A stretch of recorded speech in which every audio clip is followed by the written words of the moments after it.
Okay, so if we want to spice this up a little bit, right now, remember our live form is pretty boring. So we'll go back to here and we can change the theme. I clicked on this button and all of these different options appeared. So there's a lot of built-in themes. Alright, that all you have to do is click and you have a nice little picture, background, and font and colors, and that's great. You can also choose from a lot of different themes. You can copy ones from other ones that you've created. I'm going to customize one. So this lets me change everything.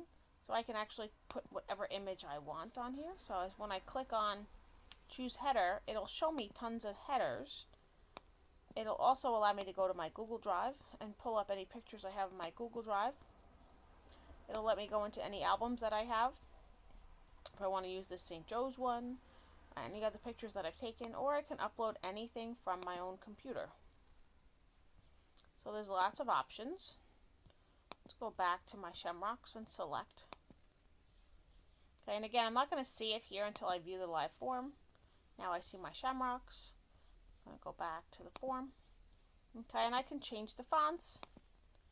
And I can change the size and make it bold and center whatever I have to. The same thing with the description, so you'll figure out what's what as you go along here. And the question text, the answer text. The two bottom are a little hard for you to see, but it's the form background and the wall background. So now it's green. Let's see how that looks. You know, sometimes they look terrible, so if you're going to do this, that's fine, but you better make your text a light color because you won't be able to see it. So there's tons and tons of options for you to do and make it look whatever way you want. I'm going to get rid of this because I can't stand it. Make it light yellow. Okay. Now the review responses button brings me to the spreadsheet that's got all their answers. Now this was actually something that I did.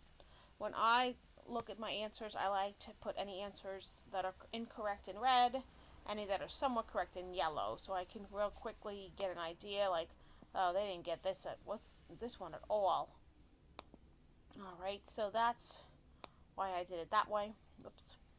Let me bring it back down.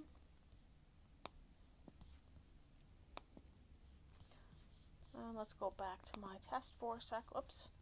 So after the students take the exam, this is my old version of it. Let's refresh it.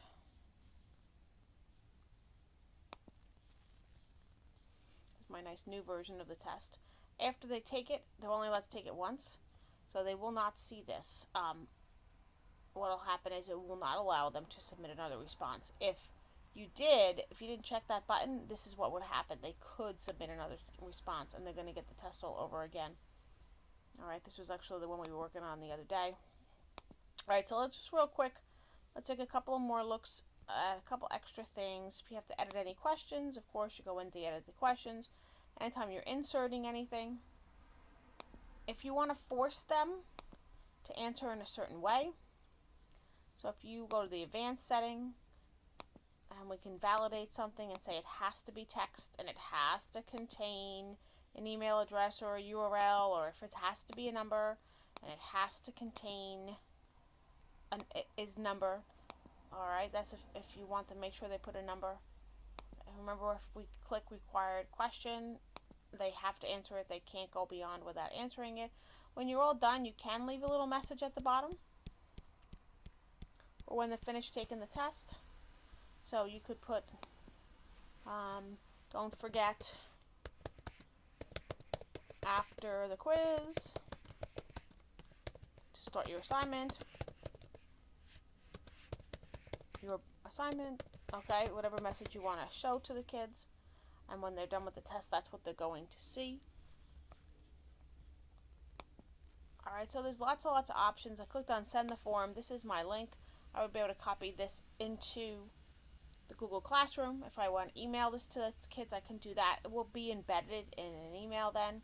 I prefer to actually have the link out there. And you can also stop taking responses. So you can see right now that there's 7 responses. I'm accepting responses. But after they take the test and after they've all submitted, and remember, you're going to be watching that spreadsheet, and you'll be able to see, I lost my questions up here, you'll be able to see what the students are answering and when they're all done. So when the last student is done, you can come over here and stop accepting responses. So while clicking on that, it now says it's no longer accepting responses.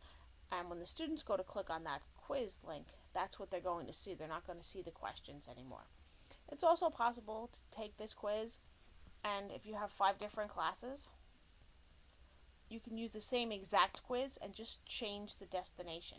So you could have the answers go into a spreadsheet with 5 different sheets inside that spreadsheet. So it's still one quiz, but 5 different pages. Or you could have it be 5 different sets, 5 different distinct spreadsheets.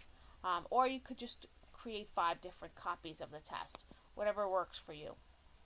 If you want to have the least amount of paperwork, then you definitely want to just create one sheet with 5 different pages if you're giving all 5 classes the same test. So just lots of things to think about. Lots of different ways to be creative and to get a quick assessment and to see the results.